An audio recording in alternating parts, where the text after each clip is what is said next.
Bea Alonso at Dominic Roque sa Italy na nais magpakasal. May location nang nakita, hindi na sa farm ni Bea magaganap ang kasalan. May mga source ngayon na naglabasan na hindi na sa farm sa Zambales ni Bea Alonso ikakasal sa kanyang fiancé na si Dominic Roque, kundi sa isang lugar sa Italy.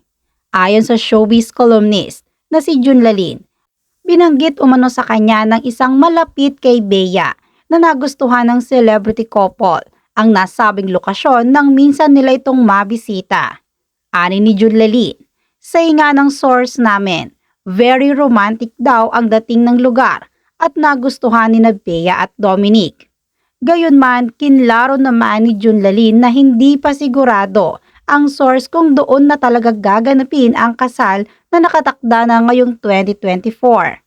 Ani pa ni Jun Lalin, ayaw naming pangunahan sina Bea at Dominic sa exact place ng wedding nila, kaya hintayin na lang natin na ang magjowa ang magkwento ng tungkol doon.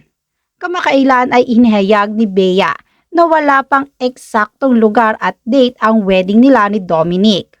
Ani ni Bea, wala pa kaming date but hopefully it's gonna be next year kasi ayaw din naman namin ng very long engagement because we don't see the point of it because we're sure about each other. Dagdag pa niya, and syempre, hindi na rin kami mga bata.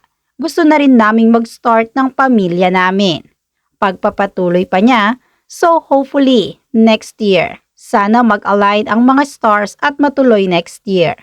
Inihayag pa ng award-winning actress na hindi na matutupad ang pinapangarap niyang intimate wedding. Pagkukwento pa nga ni Bea Alonso, bata pa lamang umano siya ay talagang pangarap na niyang magkaroon ng isang intimate wedding. Ngunit hindi na ito matutupad dahil sa dami umano ng guest list na kanilang iimbitahan. Ani nga ni Bea, gusto ko talaga intimate wedding ever since I was a little girl. Pero kapag nag-iisip kami ni Dom ng guest list pa lang, parang ang dami pala naming friends. Kamakailan lamang ay ibinunyag na rin ni Bea Alonso sa kanyang mga taga-suporta at followers sa kanyang mga channel na matatanggap na niya ang kanyang pagiging residente sa Spain at matitirahan na niya ang kanyang kondo na binili doon. Sa katunayan nga ay sinamahan siya ngayon ng kanyang fiancé na si Dominic Roque upang ayusin ang mga papeles na kanyang kakailanganin.